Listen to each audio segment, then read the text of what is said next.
2020 सरकार चिंता को आखि आगे रखी जे जो भली भावे ग्लोबल वार्मिंग कथा क्लाइमेट चेंज कथा ग्रीन हाउस गैस एमिशन कथा आपको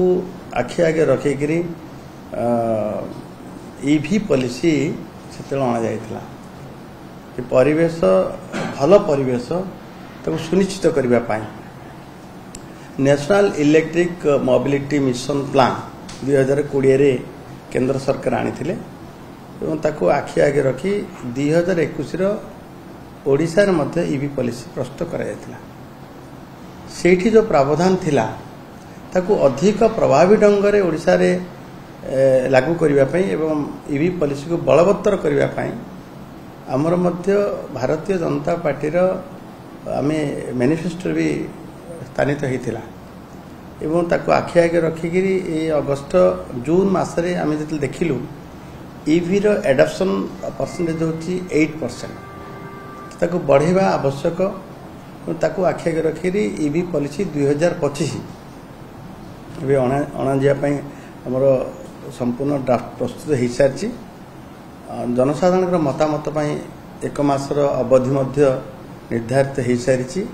जनसाधारण मतामत को आखि आगे रखिकी एक प्रभावी ढंग से ईवी पॉलिसी आसू 2025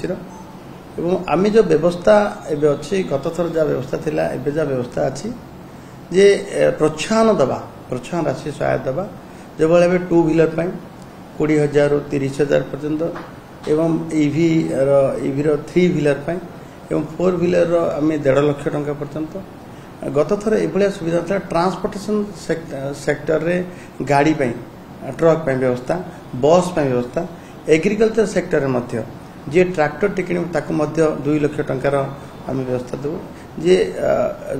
माटी खोलिया जो एक्सकावेटर तार मध्य आम 30 लाख पर्यंत बस के किणले भी बस 20 लाख पर्यंत एभलिया विभिन्न तारीफ अच्छी जमती जनसाधारण सहजरे ईवी को ग्रहण करिवो एवं 2036 सुधा 70% जमती ईवी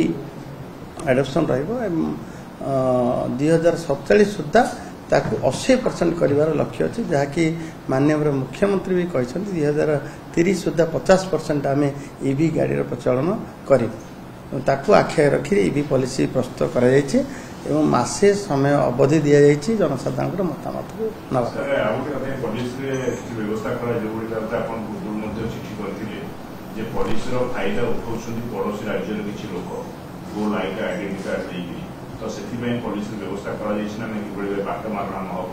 जिते गोटे योजना लागू हुए से एमती किसी घटे तार कार्यकारिता को त्वरान्वित करने ये बेले बेले आसे जमीक गत थर समस्त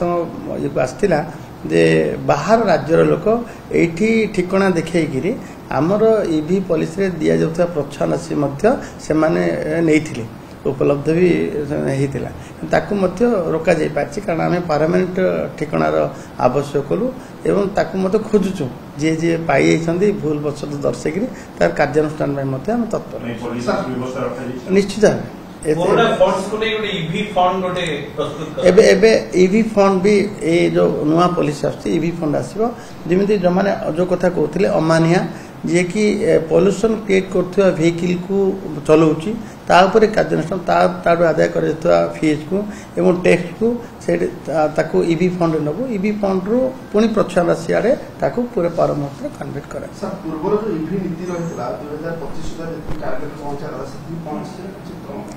पूर्वर ईवी पॉलिसी जो आसला 2021 ओडिशा इलेक्ट्रिक ईवी पॉलिसी से सबू सेक्टर को लागू नथिला जमिति कि एग्रीकल्चर सेक्टर एवं ट्रांसपोर्टेशन सेक्टर किए बस किणिबो किए ट्रक किणिबो से प्रोत्साहन नथिला एवं रिप्लेस करबा पई तार स्क्रैप जे करिवो पुणी ताकू एठू मिलिथिबा प्रोत्साहन राशि उपलब्ध हेबो पुणी स्क्रैप पॉलिसी रे मध्ये जा मिलिबो सेडा मध्ये उपलब्ध हेबो एवं सबुठ बड़ कथा होची हमर जो इस्ताहार रे थिला जे ईवी पॉलिसी को परफेक्ट ढंग से प्रभावी ढंग से लागू करवा अधिक रु अधिक ईवी बस प्रचलन करवा एवं ईवी चार्जिंग स्टेशन इवी चार्जिंग स्टेशन आम तरफ प्रोत्साहन राशि भी दिज्व इवी चार्जिंग स्टेशन जिते अधिक अधिक प्रभावी ढंग से कार्यान्वयन हो इवी फंड तैयार